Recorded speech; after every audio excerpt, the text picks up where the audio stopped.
Hey everybody, it's Peter, and this is the new Svartpilen 401 and Vitpilen 401, and they are new this year. Sometimes it's hard to tell just in the pictures, but they're new, and they're really good, and there's a lot of things I really like about them, and we're gonna do a couple videos on these over the time. So if you have questions that I don't get to in this video, the good news is I'm filming here at Yard Gear, and they give me complete access to their entire vehicle lineup. So if there's something that I don't get to that you wanna know, make sure you hit that subscribe button, like the video, leave some notes in the comments, and I'll make sure I get to that. So what are we gonna do today? What we're gonna do today is take a look at this and that, and we're gonna compare some of the practical differences between these two. So what that means is some of the spec sheet, I'm gonna let you hop on their website to see the exact specs, but in this video, we're gonna try to show you things that the other videos aren't gonna be showing you, and we're gonna show you things the spec sheet can't show you so that you have a pretty good idea of what these are, and hopefully you can have an idea of which one might be best for you. So I'm approaching this as a fan. Let's just get the bias out of there right away. I love these things. I think they're super cool,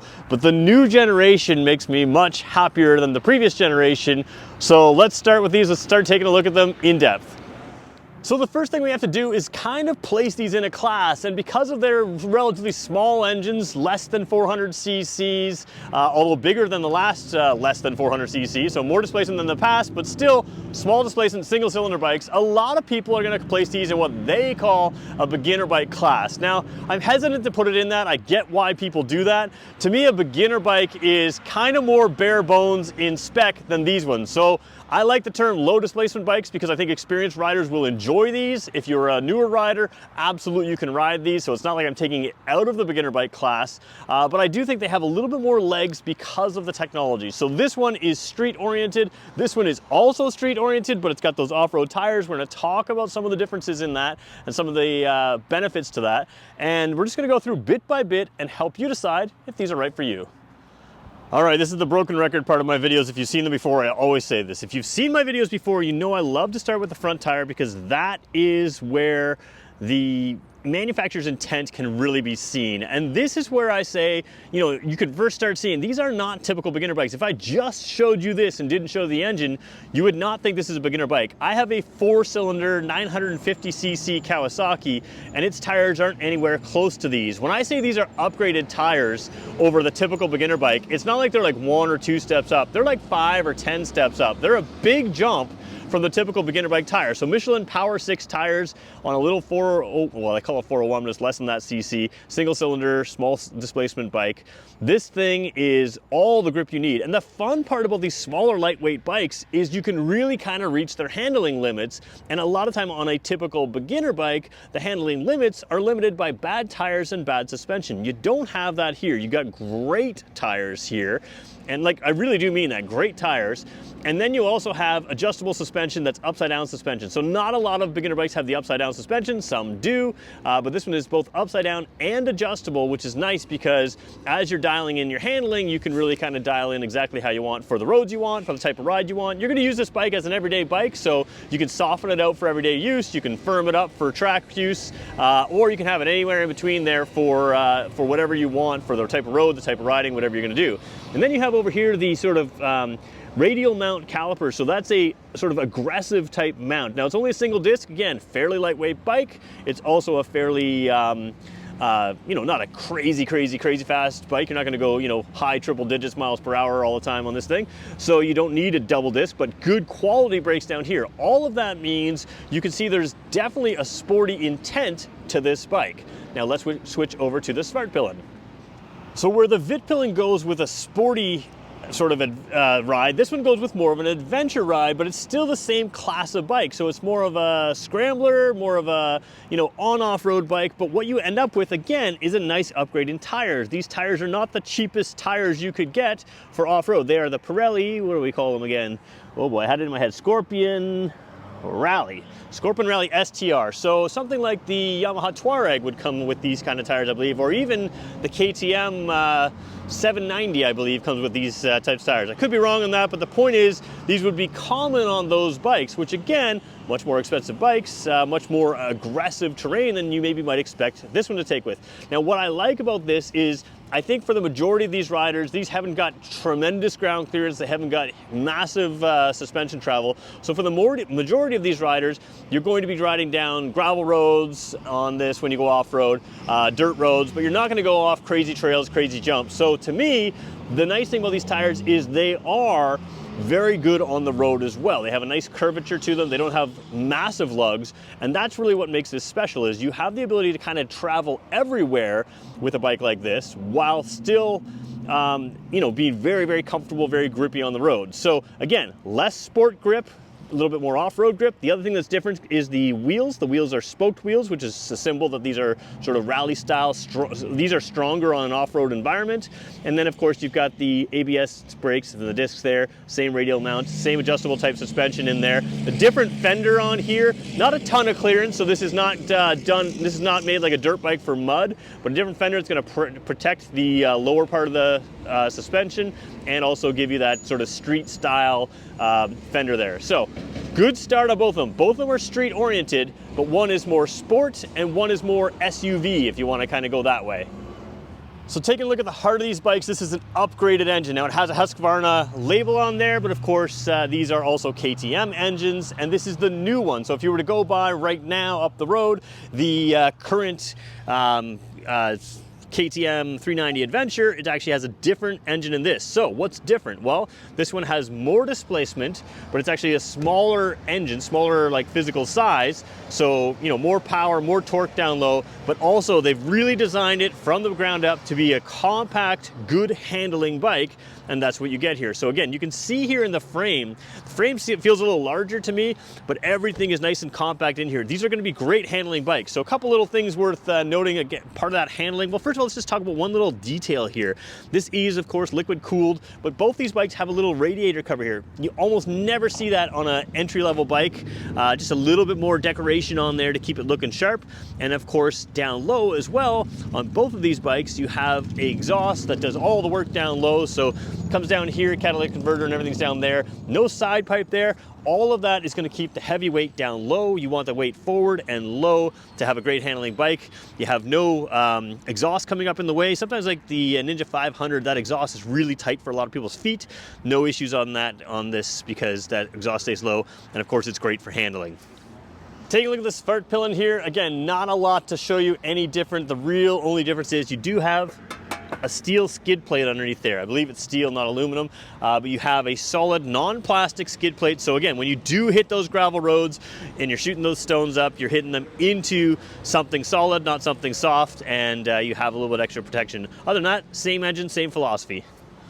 All right, so what we're gonna do now is sit on both bikes. Now I have sat on both bikes, but not immediately back to back yet. So I'm doing this for the first time on camera. I also intentionally did not look at seat height because even if the seat height is different, the way it feels with different seats can feel a little different. Like if it's narrower here, it can feel significantly lower, easier to touch the ground. So I will point out this is a two-piece seat, that's a one-piece seat. If they look the same on camera, there's a slight difference. We'll get into that in a second, but let's just do a side-by-side, back-to-back seating comparison. So first of all, sitting here, you've got a nice rise to the bar here. It looks similar, but maybe this is a little bit more rise. So you can see my seating position. You may be able to tell more from the camera than I can from just jumping on. I quite like this seating position. You sit tall, it doesn't feel cramped. It feels like a full-size bike. The styling of bringing this out here gives some width to it. So again, it feels like a nice bike. If you get into the corners, you can tuck your knee up underneath that and really kind of pull it around, you know, have good grip on the corners. But how am I doing here? Easily touching the ground. I'm about a 6 foot tall person, so I'm a bigger,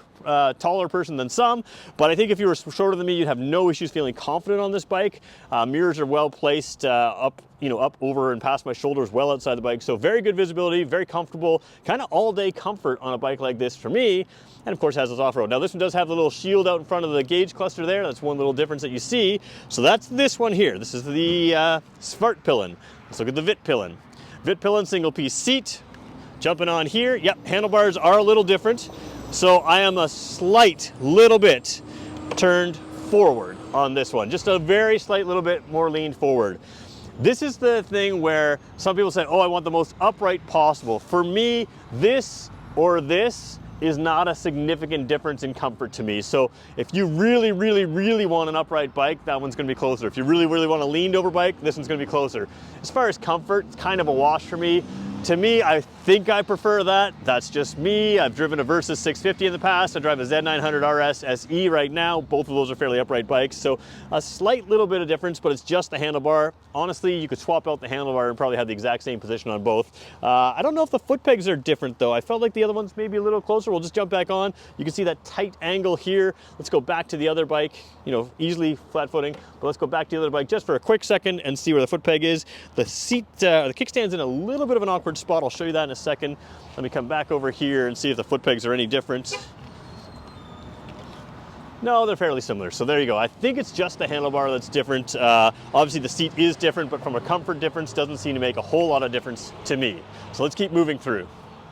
So taking a look at the Svartpilen here, again, a little bit more off-road version. You can sort of see that tire. We do have a two-piece seat here. Now you do have this extra handhold, whatever you want to call it there. The point, I think, is that there's two screws in here on either side and you can add accessories. Now I haven't gone through Husqvarna's accessories, but the fact that there are two solid bolts there means there will be a number of accessories and you can do a number of things. I'm sure you could put a top rack on here. You could do other types of things. One thing they changed is you have the traditional fender here instead of that fender that came off the sort of swing arm. So you've got the ability to add a fender eliminator a little easier. I don't mind this look. I think it's fine just as it is, but there you go. There's the two-piece seat from the sunny side. You can see that suspension there, rear suspension. I didn't mention the rear suspension on both these bikes. It is also adjustable. A lot of adjustment on them as well. So very, very good adjustment on these. And again, when we talk about the adjustment of something like this on an off-road bike, this is something where if you're going on a trip where there's a ton of off-road, you may want to adjust it for the off-road. If you're doing a ton of on-road, you may want to adjust it for on-road. As we get to the forks, you can see that you can adjust it on the fly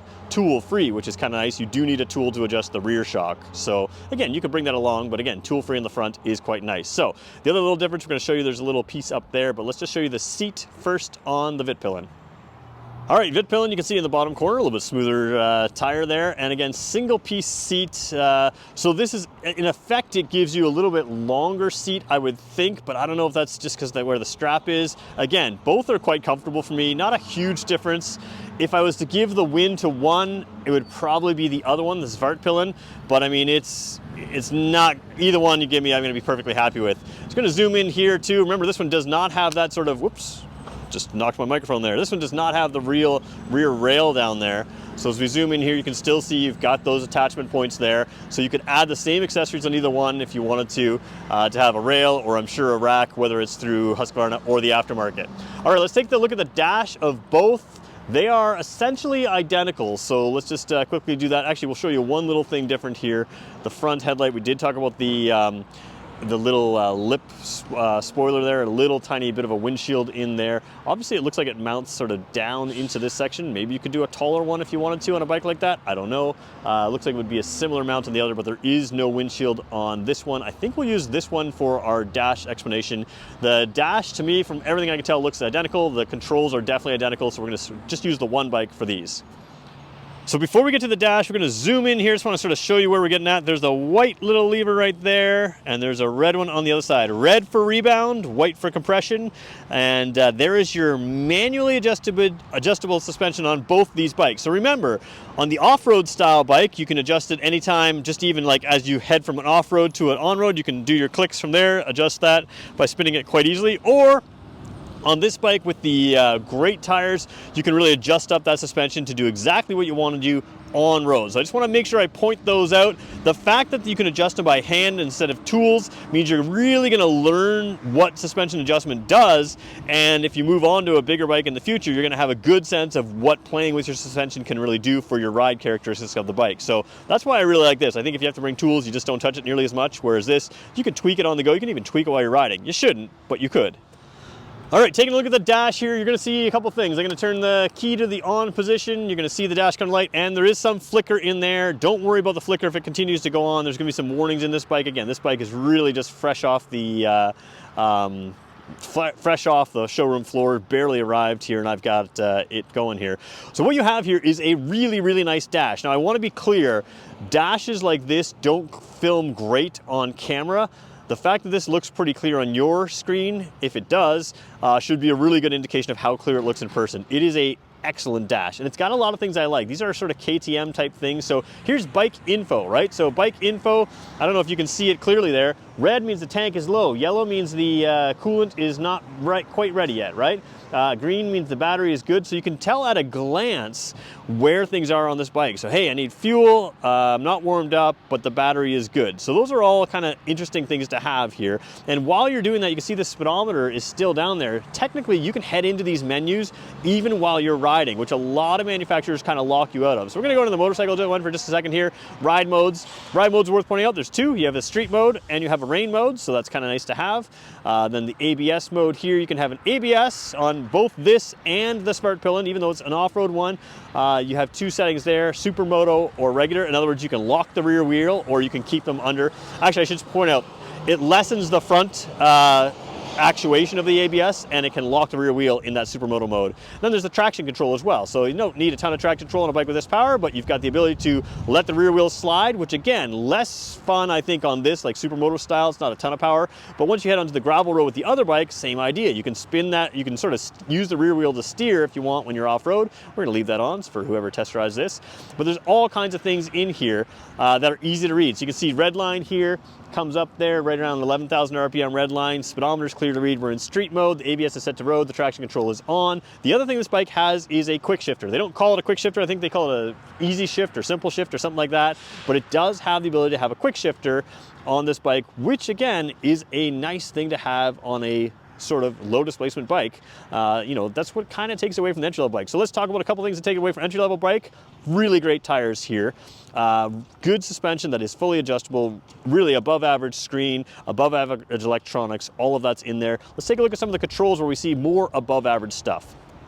All right, left side controls first here. So first thing I'm going to point out is, I believe, a slipper and assist clutch. There is an adjustment, a spin knob on the end, which is just out of the shot on both the clutch lever and the brake lever, which allow it to be adjusted for length, for longer fingers, shorter fingers. But it's not just that. When you adjust this for longer or shorter hands, you can also, if you have the same size hands both times you ride, which most people do, you can adjust that where that grab point is on the clutch and the brake lever by moving it in and out. So a lot of people think these are only adjustable for different size hands and you just never touch them again. But you can also adjust where you want that grab point to be or where you want that grab point to be on the brake, which is a really nice thing to have. Just gonna turn that key off there. Got a little Harley Davidson rolling in here. All right, we're gonna keep filming here. Over here is your headlight switch. So a lot of bigger bikes do this thing the same way. You push it out to have your high beam on, you have it in there for center, and then you tap like that and you can flash your high beam. You do have a hazard warning light, four-way flashers. I really think that's important there because if you have that, it's just, you know, as you're adventuring and stuff like that, you've got a little extra warning. Down here, all of these control your dash. It is a very intuitive, very easy to control dash right there. Signal light and horn switch right there. We'll show you the other side as well right now. Throttle side is also nice and clean. You've got your kill switch, which is a very large kill switch, a very large start switch. And what's cool about the start switch is you can just tap it and let it continue to turn over and it'll start when it's ready to start. Whereas a lot of bikes, you got to hold it down. So just again, another feature that feels like it's a more high-end bike than this. And again, controls on both bikes, exactly the same. So let's talk about who these bikes are for and which one's best for you. Now let me get my biases out of the way. Walking in here, purely looking at the spec sheet, I thought, boy, this is the one I would want because, you know, you figure entry-level rubber there, you figure a little bit more off-road rubber here, at least that's what I thought, and you end up saying, hey, this one's gonna give me more versatility, I can go a little bit off-road, which is what I like to do. And I may still choose this one, but this one is interesting because the type of step up on the tires. And again, I want to point out a lot of entry-level bikes will have a step up in tires, but this is like another couple grades higher, like much better. I mean, people take these kinds of tires to the track for their track bikes and you have them here standard as your road tires. So it's a much different tire, much better grip, which again turns this into one of the things I really like. A slower bike, and it's not slow by any means, it's still got good power, but a slower bike that you can ride hard and dive into corners in. You're gonna be able to keep up with faster riders on a bike like this, and you're gonna surprise them because you've got good confidence coming from that one probably most important piece of the bike, which is the piece of bike that contacts the ground and gives you corners. So on a smaller displacement bike, part of the fun is holding momentum through corners, and this thing's really got that down. And then you've got little things like, not only are the driver's pegs rubber mounted, but the passenger pegs are rubber mounted as well. It's a perfect little commuter bike that you can do everything with. Having these two little attachment points here that are designed for various things means you can turn this into something that can carry a little bit of luggage with you, take a few things along with you, whether you're doing it to run to the store and run back, run to school, run to work, whatever it is. You've got some flexibility here, but this is a very sporty bike in a very cool looking package. And I didn't even show you the paint really. It's got a sort of a matte kind of sparkle gloss. I don't even know how to describe it, but really cool paint. It's not showing up on camera, which is why I haven't showed you, but it looks great in person. And then you switch to this. So this one, again, got the extra visor over the window there. You got the, or over the gauges there. You got the extra handhold here. Gives us an extra style, a little bit different type of style. Big thing is the tires. Now this one's not got like massive ground clearance. It's not an adventure bike, but if you're the kind of person that likes to go out for a ride and wander through and discover different areas and never have a road you won't turn down, if a road's got a little bit of gravel on it, no problem. If the road's a little bit of a dirt road and it's sort of a smoother dirt road, no problem. A little bit rougher is fine. You got that adjustable suspension. You know, if you're doing big whoops and jumps, this is not your bike at all. But it allows you to go a little further down the road than a bike like that would. That bike's gonna beat this one in corners, although for everyday riding, there's really no difference. Closer to speed limits on any road, you don't have any real issue. Both bikes, one bike might feel a little bit more confident at certain speeds, but again, you're not gonna be uncomfortable or unconfident at you know, just over road limit speeds on this bike either. That one is the sports car I didn't know it was. This one is an off-road-ish version that's got a little bit more off-road-ish prowess from those tires again. And then again, the adjustable suspension on both really makes a difference. I love adjustable suspension, and I love Husqvarna's system here, which is KTM system as well, of having the manual adjustment. You can really tweak things just a little bit as you're riding, even while you're riding. Again, you shouldn't do it while you're riding. You should come to a stop and tweak it a little bit. But the point is, you can really figure out and dial in your suspension without a lot of training. You can feel it and experience it for yourself. And of course, if you screw it all up, you just open up the owner's manual, you turn them either all the way right or all the way left, and it tells you how many clicks to come back, and that's different settings. And they do have different settings for different type of riding, so you can sort of find out what your default is and bring it back. Both these bikes are cool. I'm excited to see them. I'd like to spend some time out on them, spend some more time going over that. But if you have questions, I'm coming back to these bikes. I'm gonna do an individual review of this and an individual review of that. So let me know in the comments what you wanna know. And I wanna thank Gear for giving me complete access to these vehicles. Thanks everybody for watching. If you made it this far, hit that subscribe button. And like I said, leave a comment, leave a like. We'll talk to you in the next one.